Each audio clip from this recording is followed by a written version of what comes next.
Hello friends, मैं Jaideep Mishra मेकल चोता institute Jabalpur से आप सबका आपके इस यूट्यूब चैनल जो मेकल चोता इंस्टीट्यूट के द्वारा प्रारंभ किया गया है 10 का दम करंट बम में स्वागत है। हम यहाँ पर आप लोगों को प्रतियोगी परीक्षाओं से संबंधित सभी प्रकार के जो महत्वपूर्ण करंट अफेयर इवेंट्स होते हैं उनसे रेगुलरली आपको रूबरू कराएंगे। यह महत्वपूर्ण पॉइंट्स 10 होंगे, इसलिए इस चैनल को हमने 10 का दम करंट बम के नाम से इजाद किया है। चलिए तो प्रारंभ करते हैं 15 सितंबर से कुछ महत्वपूर्ण संबंधित तथ्यों। तो पहला क्वेश्चन आप लोगों की स्क्रीन में कुछ इस प्रकार से है।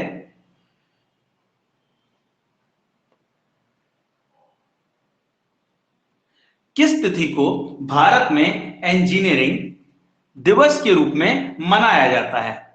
तो इसका आंसर सी 15 सितंबर। क्यों मनाया जाता है आइए जानिए। यह दिन भारत में सबसे महान इंजीनियरिंग सर मोक्षगुंडम विश्वेश्वरैया की जयंती का दिन माना जाता है। ठीक है, हम जानते हैं कि ये एमवी के नाम से भी प्रसिद्ध हुए हैं। सर एमवी को फादर ऑफ मैसूर के नाम से भी जाना जाता है, जिस कारण उन्हें 1955 में भारत के निर्माण में उनके असाधारण योगदान के लिए भारत रत्न से सम्मानित भी किया गया है।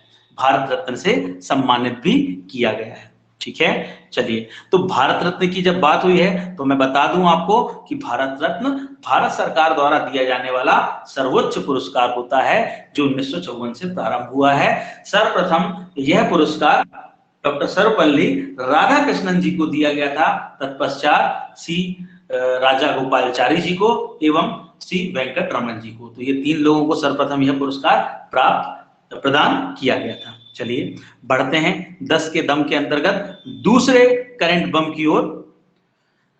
अंतरराष्ट्रीय लोकतांत्रिक दिवस किस तिथि को मनाया जाता है? तो अंतरराष्ट्रीय लोकतांत्रिक दिवस भी 15 सितंबर को मनाया जाता है।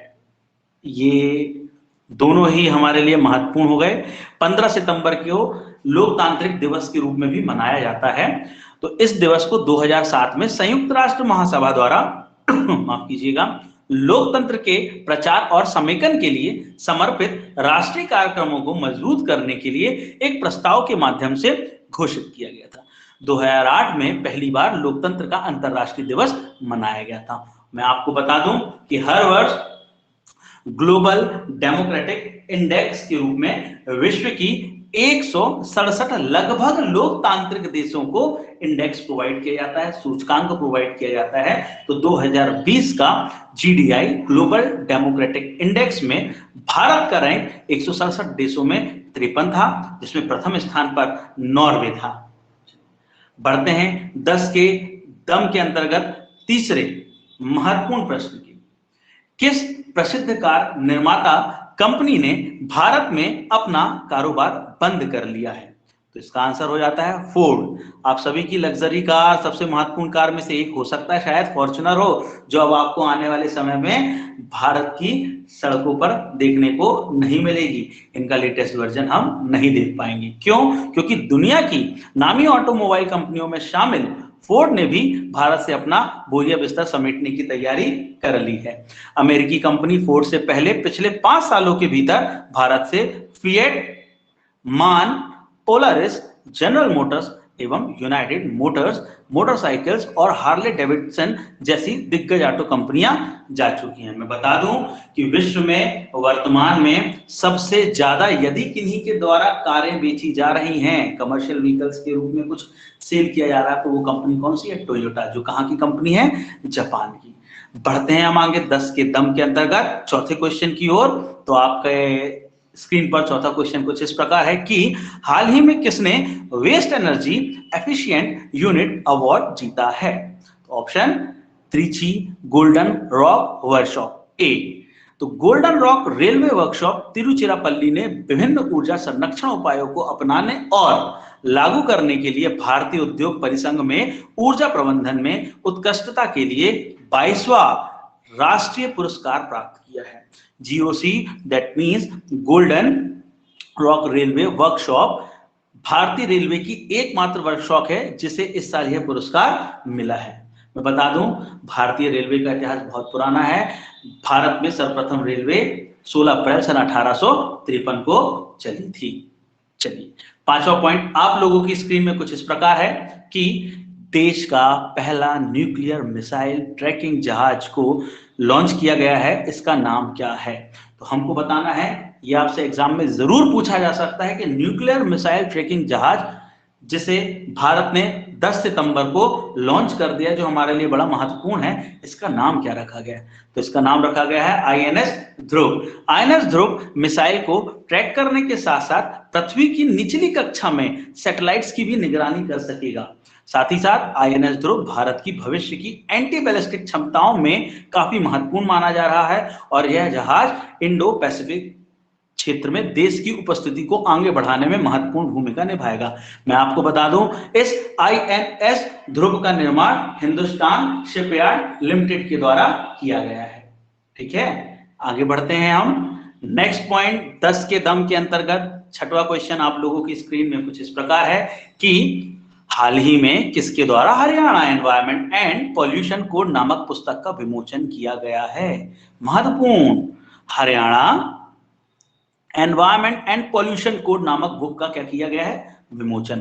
तो ये किया गया है बी, मनोहर लाल खट्टर, जो वर्तमान में हरियाणा के मुख्यमंत्री हैं। तो इस पुस्तक को पूर्व आईएएस अधिकारी और प्रसिद्ध कवि श्रीमती धीरा खंडेलवाल द्वारा संकलित किया गया है। यह पुस्तक उन उद्यमियों के लिए उपयोगी साबित हो सकती है जो नए उद्यम स्थापित करने के लिए पर्यावरण से संबंधित कानूनों और विनियमों की पूर्ण जानकारी से वंचित है। तो उनके लिए यह पुस्तक अत्यंत महत्वपूर्ण साबित हो सकती है। चलिए बढ़ते हैं 7वें प्रश्न की ओर, जो हमारी स्क्रीन में कुछ इस प्रकार है कि सड़क के किनारे रेहड़ी पटरी वाले को डिजिटल पेमेंट लेने में सक्षम बनाने के लिए किस अभियान की शुरुआत की गई है?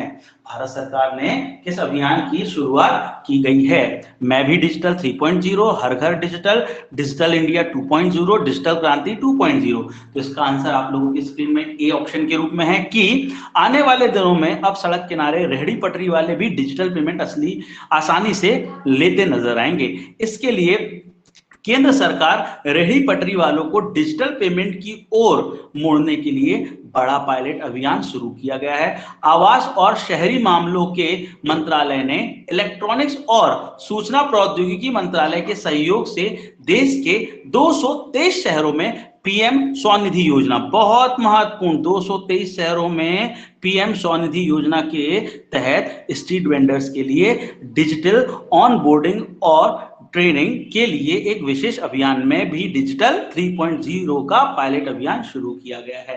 भारत सरकार की महत्वपूर्ण परियोजना के अंतर्गत भारत सरकार का उद्देश्य है कि सी ऑप्शन, डिजिटल इंडिया के तहत आने वाले समय में भारत के 6 लाख गांवों को डिजिटल क्रांति के तहत जोड़ना है। चलिए बढ़ते हैं हम अपने 8वें पॉइंट पर। हाल ही में किस देश ने एक पृथ्वी अवलोकन उपग्रह गाओफोन 502 को लॉन्च किया है? तो कोई और नहीं, चीन। भारत का पड़ोसी देश चीन, जिससे हमारी 5 राज्यों की बॉर्डर जुड़ती है, उसके द्वारा गाओफोन 502 उपग्रह चीन के गाओफोन पृथ्वी अवलोकन उपग्रहों की श्रृंखला में 24वां है, जो पर्यावरण संरक्षण के प्रयासों की निगरानी करता है और इसके प्राकृतिक संसाधनों की निगरानी को भी बढ़ावा देता है। गाओफोन 5.02 एक हाइपर स्पेक्ट्रल उपग्रह है जिसका उपयोग व्यापक पर्यावरण निगरानी के लिए किया जाएगा। इसका उद्देश्य पर्यावरण में आ रहे विभिन्न बदलावों को दूर करने के लिए हमको पहले से तैयार करना है।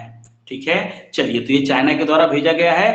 बढ़ते हैं, भारत की सैटेलाइट या उपग्रह से संबंधित संस्था को इसरो के नाम से जाना जाता है, जिसकी स्थापना 15 अगस्त सन 1969 को हुई थी। चलिए 9वां पॉइंट, ठीक है, किचनवेयर ब्रांड वेंडर शेफ की नई ब्रांड एम्बेसडर कौन बन गई हैं? तो ये बन गई हैं कृति सनैन। किचनवेयर ब्रांड वेंडर शेफ ने अभिनेत्री कृति सनैन को अपना नया ब्रांड एम्बेसडर बनाया। वंडर शेफ किचनवेयर की स्थापना 2009 में रवि सक्सेना और शेफ संजीव कपूर ने की थी, इसलिए थोड़ा सा महत्वपूर्ण हो सकता है, परंतु उतने एग्जाम में आने के चांसेस नहीं है। फिर भी हमें चीजों से रूबरू जरूर होना चाहिए।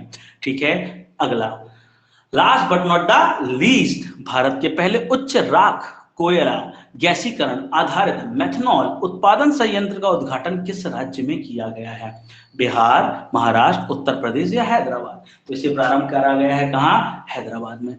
इस परियोजना को विज्ञान और प्रौद्योगिकी विभाग द्वारा वित्त पोषित किया गया था, जिसने नीति आयोग, पीएमओ, भारत और कोयला मंत्रालय की पहल पर 10 करोड़ रुपए का अनुदान प्रदान किया था।